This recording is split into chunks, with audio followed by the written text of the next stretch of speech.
So, hey guys, today we're going to be talking about going second. And honestly, what makes basically every single modern going second deck, well, I guess what's the word I'm looking for? Disgusting, unfun to play against, cringe, uh, sacky, not very interesting. There's a lot of descriptors you could use, really. And a lot of those apply to most going second decks. The most interesting one, I think, is probably Mech Knights because it's the one that unironically plays the game the most, but you can still play stuff like Dark Ruler no more, so it's not like that interactive, but it is still interactive at the same time. But you're also kind of floodgating your opponent out with your Mech Knight cards, but they require like setup and stuff, so it's like kind of weird overall. But anyway, going second, we'll just say it's cringe. And why? Let's break it down. So going second, if we first look at the preceditiveness of going first, of course, going second has to be somewhat disgusting to keep up with how disgusting going first is, right? So you'd literally FTK to play around going second, and that might potentially be something you would have to do, assuming board breakers are just so strong. Like, it's not the case right now, but let's assume we're in a meta where going second is actually so disgusting because of the board breakers that there's no end board that could possibly survive. So you would have to straight up perform an FDK to win the duel. Otherwise, if you're going first, you don't really have any other way to win because you just lose the game due to getting OTK'd next turn. And that, I think, is kind of the crux of the issue a little bit. So the main thing that I think is disgusting about going second is, well, once you're, well, not going second in general, just going second decks, is that there is no turn 3 for the most part. So whatever play they do turn 2, if it doesn't work, they lose. If it does work, they just end the game on the spot, essentially. So if we break down Tenpai, Tenpai is kind of like that. So that's the main aspect we're focusing on today. So you have Sangan Summoning, which has, annoyingly enough, 3 different effects. And also this effect here, not hard once per turn. So you could technically, if we had 3 copies, you could double, and then double again. And also, now that I'm taking another look at this, isn't this a permanent increase for some reason? I mean, that doesn't really matter that much, but okay. So the thing I personally hate about Tenpai the most is not the fact that you can make your monsters unaffected in the main phase and the battle phase, therefore you can't interact with them on the field, right? Or interact at all in the battle phase, because honestly, battle phase, if you have stuff for the battle phase, that's kind of weird. You should have stuff for main phase. If you didn't have stuff for the main phase, you probably don't have much of anything in the battle phase anyways. So yeah, I mean, not that big of a deal. But the really annoying thing about this is when you get your board completely broken by, like, it's not necessarily just Tenpai, just any going second deck. If they can actually OTK you very consistently, there is nothing really interesting that happens in the game for the most part. So if we break down, like, for example, Numron would tribute over your guys with spell speed 4, essentially, you know? So inherent summons that you can't respond to, a lot of actions you can't respond to or do anything about. So for example, let's say I have a Baron, and then my opponent does Lightning Storm or Dust on my back row, then droplets the Harpy's Feather Duster or whatever, and then negating Baron to destroy my back row and negating my Baron. So in that case, there was never a point where I could actually Baron negate. There was never a point where my back row actually mattered, because it was going to get destroyed, like, no matter what, right? And even if I dropped, like, another Omni on the field, if I didn't have, like, something in the back row to negate droplet, then yeah, there was nothing I could do turn 1 that really mattered, which I heavily dislike, right? So if, for example, there was some kind of restriction with going second decks in general that allowed you to break the board and then set up something so your opponent still has a chance before setting up the OTK for turn 3. Or not turn 3, I guess in this case would be turn 4. Setting up like an OTK for turn 4, I think that would be a lot more interesting. Giving the other player like a chance to clap back despite like breaking their board, I think that's a little bit more interesting. That, or we can just give certain going first decks just more survivability. The only downside of this is it would make technically Maxi a little bit stronger in some cases. So if we were to, for example, let's say go first, we build a pretty strong board, and then we have basically the equivalent of a Waboku somewhere in our like archetype. We have a Waboku type effect, or just take no battle damage type effect applying on turn 2, then our opponent would not be able to like lethal us or do too much to us.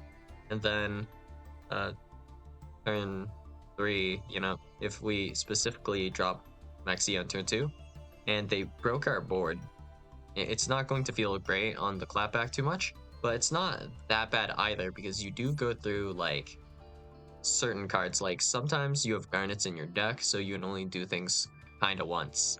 So an example of this, I guess, would be like, let's see, with certain punk lists, I guess you technically have a lot of power in your traps, right? But you can't really recycle your traps. You can search them once, I guess. And you also have Deer Note, which you probably only play one of. So you can kind of recycle Deer Note with like the Amazing Dragon, but if you don't have access to Amazing Dragon, then the Deer Note's kind of dead in the graveyard. You can't trigger it again. Little things like that, right? So you might have to take that into account, and then maybe the clapback is kind of different depending on what deck it is. I suppose like DD might use a lot of their extra deck for their initial combos. So if you break the board, they have a small amount of follow-up with like Wave Hiking Caesar's effect to search, but you don't have a lot of extra deck cards left, and there are just a few ways to bring back some guys and try to rebuild your board, which you could somewhat stop, I guess, with whatever you're playing. Going second in this case. But yeah, my main issue is that going second decks basically just OTK too easily, and there's also the fact that they're not very interactive at all. So the only real benefit I feel to going second decks as of currently is that you'll actually get to play out your turn 1, and you'll have more of a duel than with a fellow going first player. So if we have 2 going first players and one guy gets the full combo and the other guy doesn't really have anything for it, essentially the other guy just loses pretty much, right? Yep. So if we were to just make a format Appaloosa, just for example, right? Like we don't have to go too into it, but this is 4 monster negates, and your opponent, assuming they didn't activate any hand traps, they would have 6 cards in hand. Just off of a single Appaloosa, well, you have 1 negate for 4 cards in their hand, essentially. So your opponent has maybe 2 cards, and interactions-wise, you could have quite easily more than 6, right? And that's without including hand traps, which you could also have, which could put you to 10 or above in terms of just interruptions, right? So, for example, with Blackwing, I don't even remember how many interactions Blackwing has. I would have to count them up. Off of just normal summon Simoon, let's check now. Normal summon Simoon, well, if you activate this effect to banish, and then normal summon itself, and you perform the search and all that, whole combo, you have this interaction, that's 1, that's 2, and then we have Abyss Hot Red, and then we have 2 board wipes, I believe. And then I think there was one other thing. Alright, you can also have like a Disbatter or something. So that puts you at something like 6 really high quality negates or something. Yeah. And you also have some removal, and you can do some rebuilding as well, and you have protection with your back row cards. And protection for the back row, which protects your guys, essentially. And in terms of follow-up, you can have follow-up if the back row remains. That's about it. And also you burn, like, every time you activate a monster effect, and it does not start a chain. So it's like burn for, I think, 1,400 per action or something. I would have to check, but whatever. So yeah, just in that case, you're in pretty dire straits. I think it's something like you can activate only like 7 or 6 monster effects, and well, if you activate 5, that's about the limit. And there's also a threat of burning with like what's it called, the level 6 synchro that can be reborn on your turn and summon the previous turn to do some burn as well. But yeah, the oppressiveness of that, you would have to drop something like, I don't know, super poly, lava golem, sphere mode, something like that to kind of help break the board. And that's just kind of annoying because it's not respawnable, but at the same time, like, you have so many interactions. If I don't do something like a lava golem, right? So let's say you have 3 copies of Apollosa all made with 4 material, right? How many negates is that? 12. That is 2 negates for every single card in hand, right? So if we were to just straight up lava golem 2 of them, that would still be 4 interactions, and that would require the lava golem out of our hand, putting us at 5 cards. So you still have a negate for almost every single card in our hand once again, except for 1, which is still ridiculous. And then you might have like 1 or 2 hand traps still left over, because of course you do, it's Yu-Gi-Oh! So that 1 hand card could literally have 2 hand traps pinning it down as well. So yeah, not the best feeling, but you know, the game is kind of like broken in some regard, but I'd just like to see a little bit more back and forth, like with going second deck, right? So if we think about it, how many draws do you even get off of Maxi if you are playing against Tenpai? I'm very interested about that, actually. Let's count the summons. So let's just do the most basic line, the OTK, just normal summon Chundra, I guess. So that is 1 summon, summon Pydra. Pydra allows you to summon Zephadra. Then you summon Biden. So that is special summon 1, 2, and then this will special summon someone else 3, special summon Biden 4, and then special summon 5, synchro 10.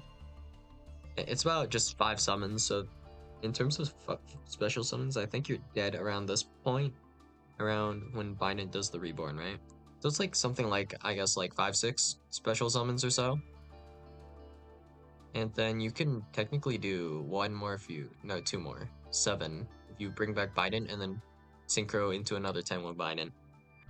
So it's somewhere around like maybe 7, 8 range, because Genroku is also a card, and you could start Hydra maybe. Yeah, something like that. So yeah, that would be 7, 8 draws.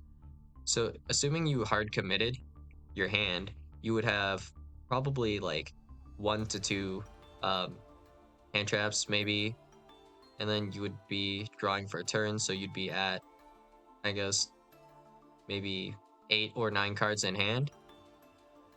But you also ran through your resources to do your combo, so it's kind of situational how you could deal with this, I guess. Would have to really look more into it, but there is just not that much back and forth in Yu-Gi-Oh! To some extent, right?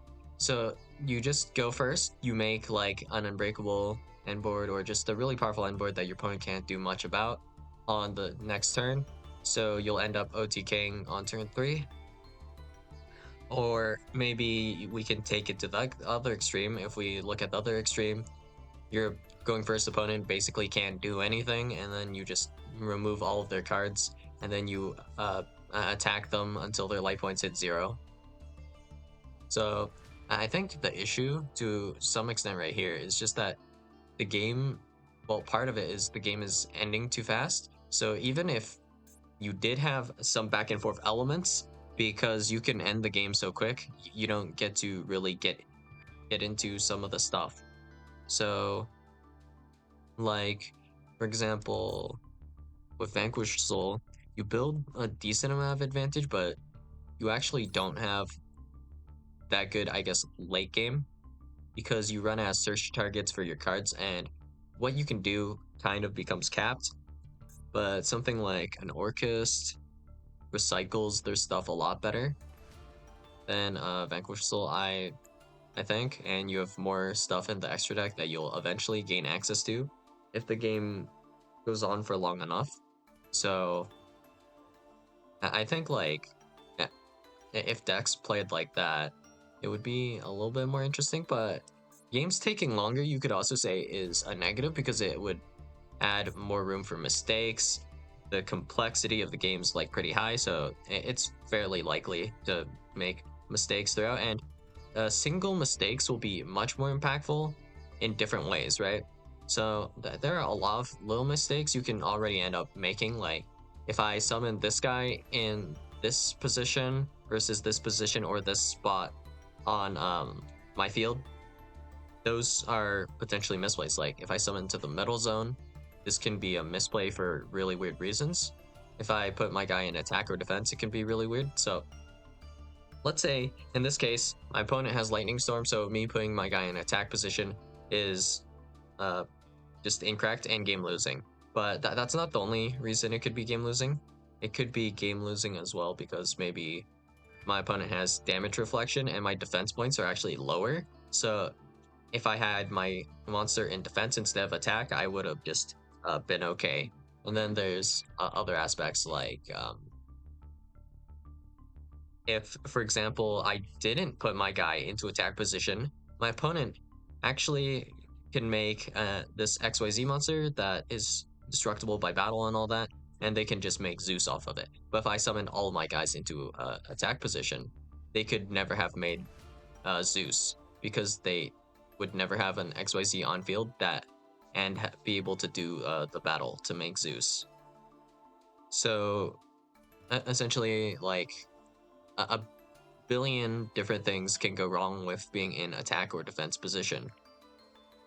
Another thing that could happen, I guess, is, for example, you might have like an infinite impermanence. So let's say, for example, I have imperm, and my opponent has a Fenrir. So let's assume my opponent drops infinite impermanence on my Baron, and I don't negate it. Of course. My opponent then special summons Fenrir, and they want to maybe get rid of one of my monsters aside from Baron, right? So that monster, I might not be able to do anything with it for whatever reason. So maybe it's like a spell trap negate, right? So then they'll do Fenrir to attack. Well, actually, let's say it's a back row that negates something, right? So let's say they try to attack into my Baron to get rid of the face-up back row or something like that. If my Baron's in attack, I could, well, actually, no, I think it does have to be like some kind of monster. So it's kind of complicated, but essentially the ruling I'm trying to talk about here is that Fenrir, if Fenrir banishes a monster, then Fenrir changes the amount of monsters your opponent has on field, and you can cancel an attack if the amount of monsters on the field changes, either on your field or your opponent's field. And this only works on, I believe, like attack declaration.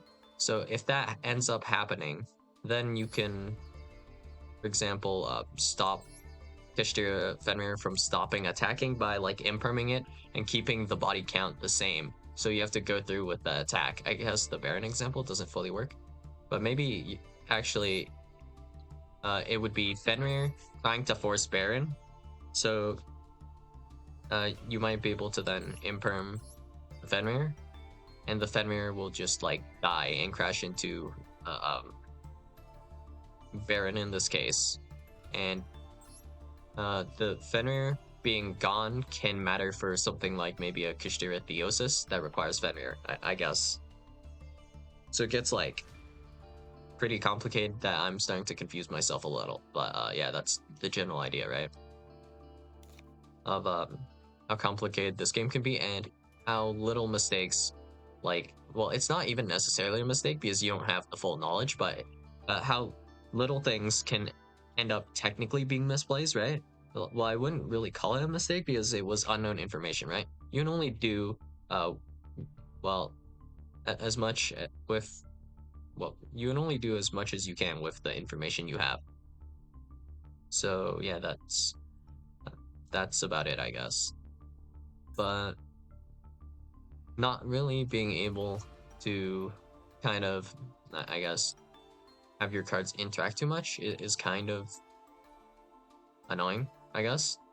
Like, sometimes I have a lot of interactions in one of my decks, but I can't even fully utilize all of them because, well, my opponent's deck might not be that great, or I might not be able to get to the end board. And then there's also the, I can get to the end board, but then I can't do anything because the going second cards are too oppressive.